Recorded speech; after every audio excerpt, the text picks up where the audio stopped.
everyone, I'm Clem. Welcome back to my channel.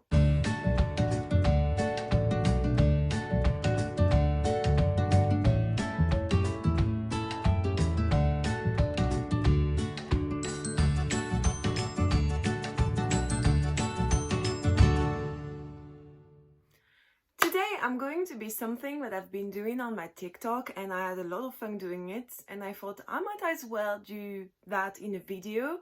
And so I'm going to talk about the worst and best book in series according to me. So yes, please note that this is my opinion and don't judge me for it, and I will not judge you for your opinion. If you feel differently, that's totally fine. That's the beauty of the world, that we have all different opinions. So yeah, I'm going to start now after this little disclaimer. So we're going to start with one of my favorite series of all time, which is the Legend series by Mary Lou. So in this series, you're living in a dystopian world in the future where kids have to pass a test, and if they fail, they're basically dying. And so you're following June, and June is a prodigy. She had a very good grade at the test, and she's part of the elite.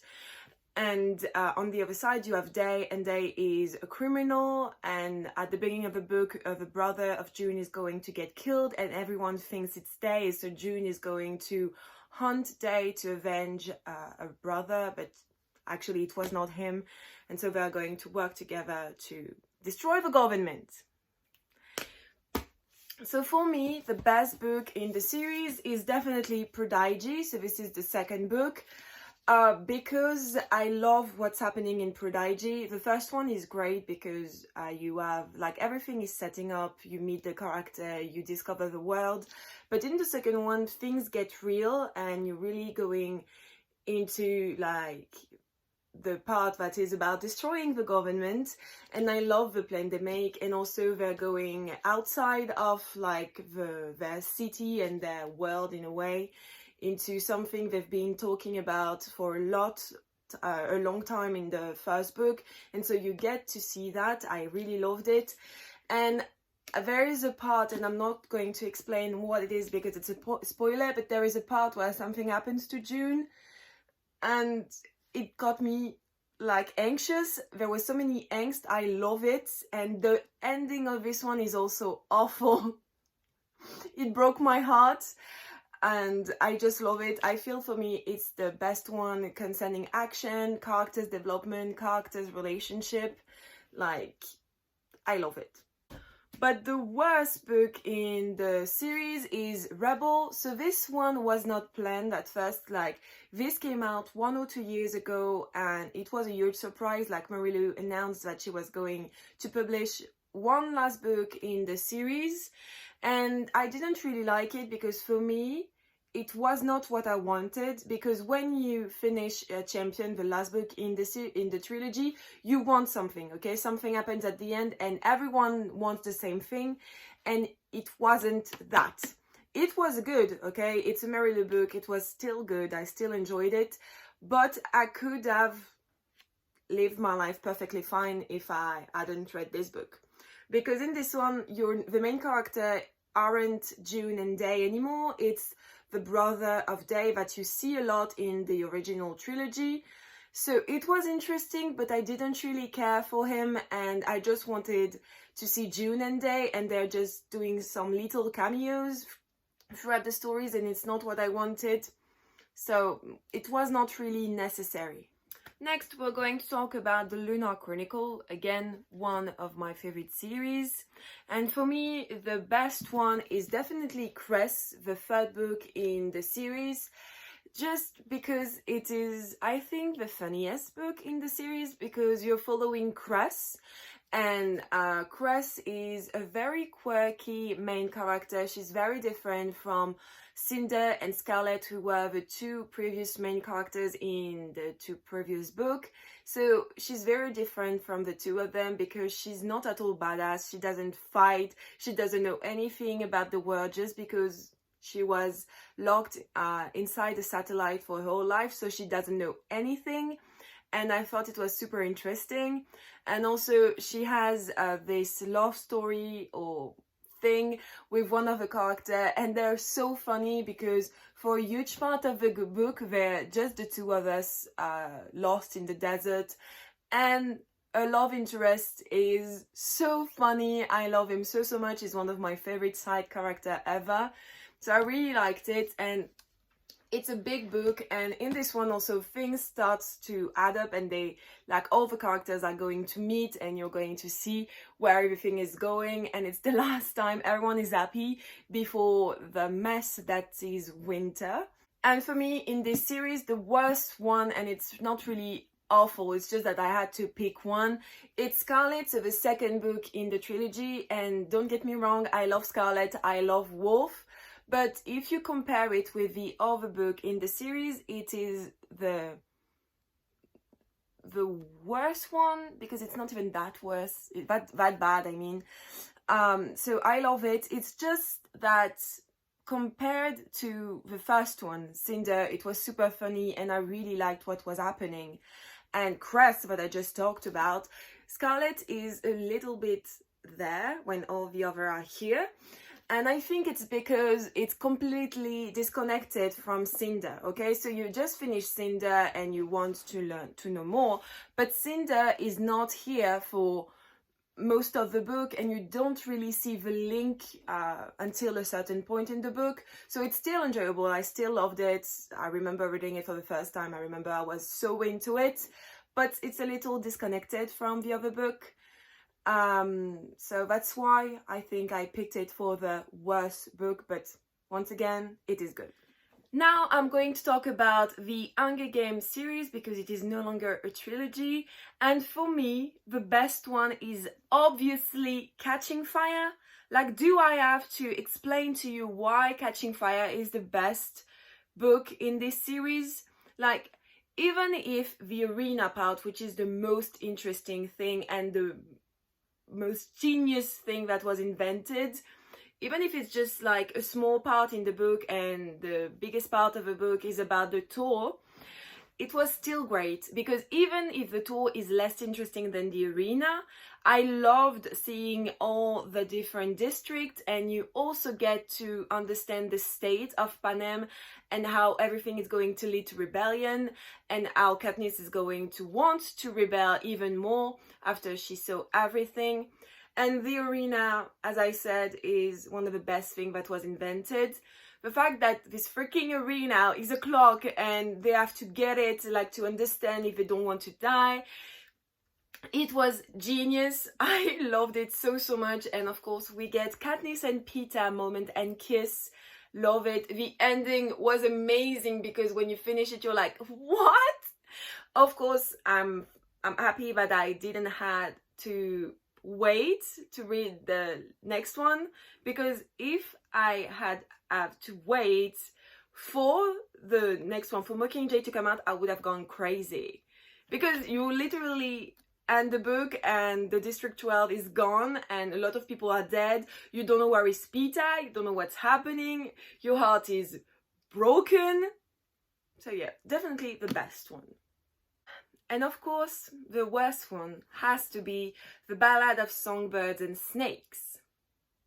When she announced it, I was so excited for this book because Hunger Games, I'm a huge fan of the trilogy, the movies, the books, everything. So I was excited to get new content, like to get back in this world. And when I saw it was about snow, I was like, okay, but it could be interesting. Like, we're going into the past. I love to see some origin stories, even though I would have liked a Finnick book or an Image book better, because I think it would be amazing to see their games. But still, we got this. And like, 80% of the book is good. It's interesting. I don't like Snow, but I mean, no one likes him, so you get it. And it was super interesting to see like the beginning of the games, how it was at the beginning, and how Snow is in France started making projects, and how these projects are actually in the actual Hunger Games, like the one of Katniss. So I loved seeing how they built and like improve the games, even though it's awful. The tribute Snow has is amazing. I really liked her. I thought she was really well built and a very interesting character. But then you have the last part of the book, and if I could, I would rip those pages because it was useless. Like so useless. I'm so mad at those like 80 last pages where Snow's been punished, and so he's going to meet his tribute again, and is like awful with her. And I don't know, it's like with those last 80 pages just trying to create him some sort of redemption arc, when actually we know he's awful. He's going to be awful for several more years. It's going to be president. It's not going to be good. So we don't need to like him. We hate him, okay? I don't need to feel pity or love for him. I don't care about him. And so this last part was about that, and I was like, I don't care about you. I could slap you. I don't care. I hope you suffer, and I want you to suffer. So yeah, that's what made me mad about this book. It was not necessary, but enjoyable, but not the ending. And last but not least, I'm going to talk about the Folk of the Air trilogy by Holly Black. So you know, this is the Cruel Prince, the Wicked King, and the Queen of Nothing books. And so for me, the best one is the Cruel Prince, because I read it last year during the first lockdown, and I loved it. It was sunny outside. It was great to escape into this fairy world, even though fairies aren't my favorite thing, but I liked it. I thought it was entertaining. I fell in love with the main character, Jude. I always forget if she's June or Jude. So with the main character, I really liked her. I thought she was a super badass girl that fought for what she wanted, and that she didn't care if people were mean to her. And basically, that's what's happening throughout the whole book. She's being bullied by fairies, but she falls in love with one. You know it. So I really liked it. I thought it was interesting. You get to meet other characters, you get to meet Carden, and Carden is not like my crush. I like him, but he's kind of a bitch. So it was nice, and it is my favorite one. I think it's the best one, because the other two are kind of a letdown, especially the last one. But yeah, this one is nice. I wish the other two were like this. Like you see, he's a little bit bigger than the other two, and I think that's what this book is liking. I feel like Holly Black had to challenge herself and saying, okay, I'm going to make a fantasy series with books that are less than 30 pages long. And I'm like, no, give me more. I want more. Take time. Like, well, I want a real battle scene. I want real love scene. Not love scene, but like kiss scene, or scene with angst between Carden and Jude. I want that. Take your time. You have time. I'm going to read it and I'm going to enjoy it. So yeah, but this one is nice. And of course, for me, the worst one is The Queen of Nothing. Can we talk about this book? Like, what's happening in this book?